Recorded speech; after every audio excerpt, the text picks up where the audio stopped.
One, two, three, funk it.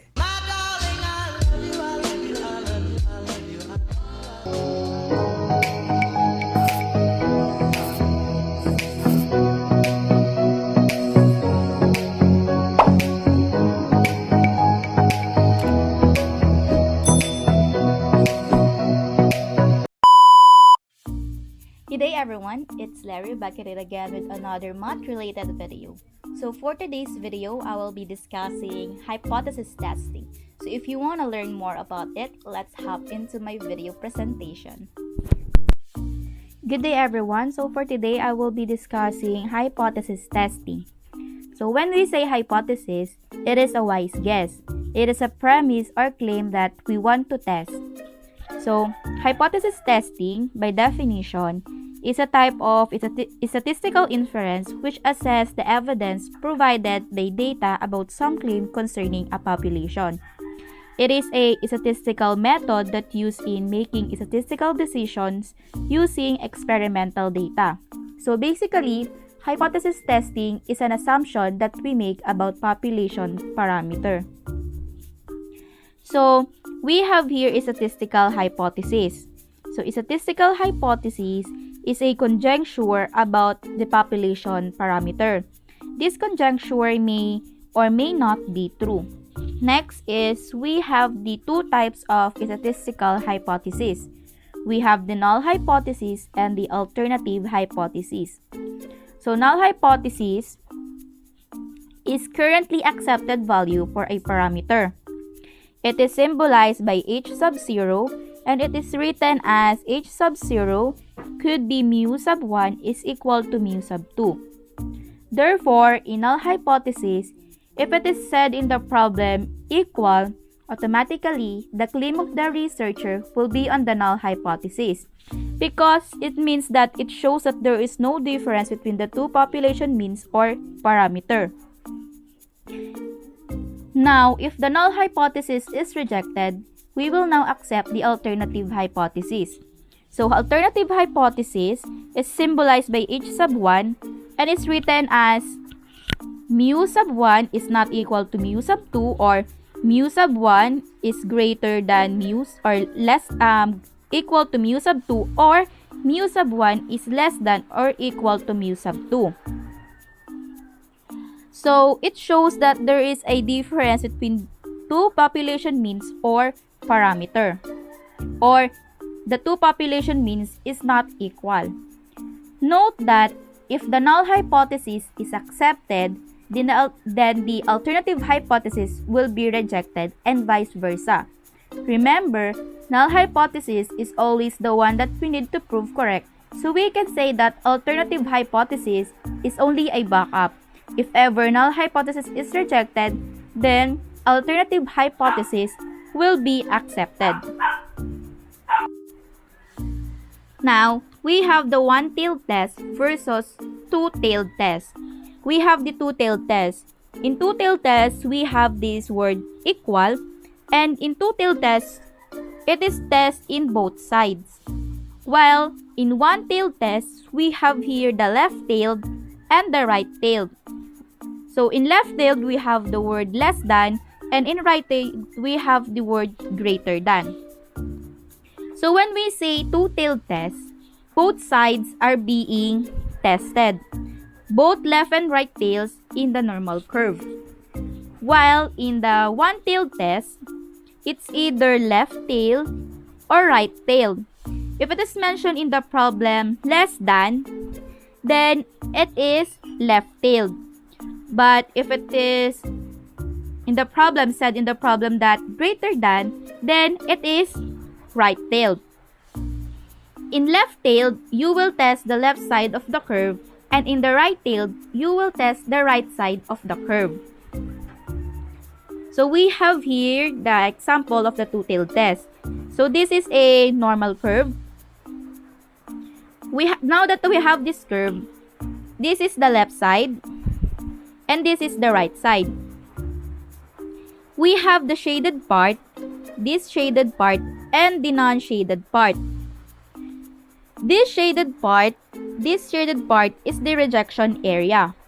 which means if the value falls in the shaded part, it will be automatically rejected.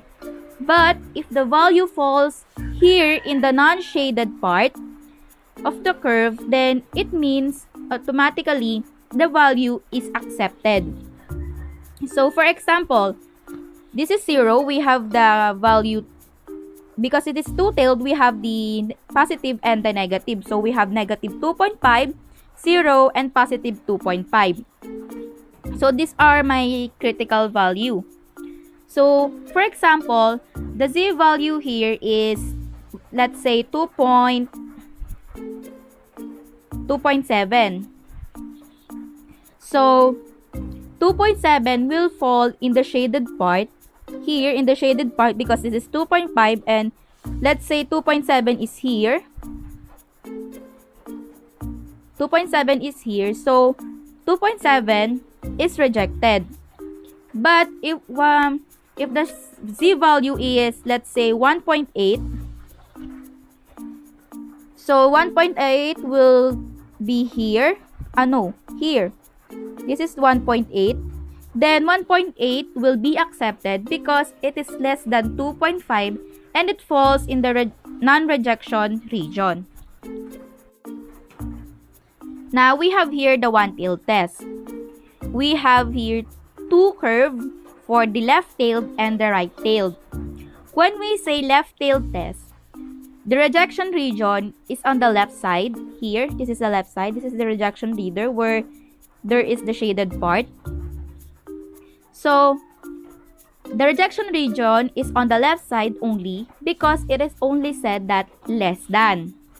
This only means that the remaining part of the curve, the non-shaded part here, is the non-rejection region.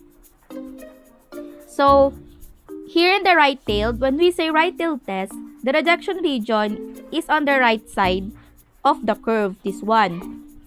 When it is said in the problem more than or greater than, automatically, it is right-tailed test. Now, we have this example. A researcher reports that the average salary of college deans is more than $63,000.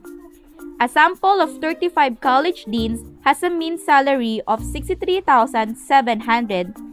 At 0.01, tests the claim that the college deans earn more than $63,000 a month. The standard deviation of the population is 5,250. So the given here is the mean, 65,700, the mu, 63,000, the standard deviation, 5,250, and the population, 35. So, the solution will be, step 1, state the hypothesis and identify the claim. So, the hypothesis here is, for the null hypothesis, we have mu is less than 63,000, and the H sub 1 or the alternative hypothesis will be mu is less than 63,000. So this is the claim. So identify the step 2 is identify the level of significance. So the level of significance here is 0.01 given in the problem. So step 3, identify the critical value if it is one-tailed or two-tailed test. So here we have one-tailed test and right-tailed because it is said in the problem more than. So the critical value will be 2.326. So this value came from the t-distribution table. For the step 4, we have to find the z value. To find the z value, we have this equation. So if we put this equation, if you formulate, the z value would be 3.043. Then after that, we move on to the decision rule, where we will draw the curve. So because it is right-tailed, so the curve would look like this. So because it is 2.326 and our Z value is 3.043. So 3.043 will fall under here. So we can say that it is in the rejection area because it falls in the shaded part. So we can say that the claim is rejected. So the last part of the solution is the conclusion. So our conclusion will be, since we reject the null hypothesis, we can conclude that there is enough evidence to support the claim that the monthly salary of college deans is more than 63,000.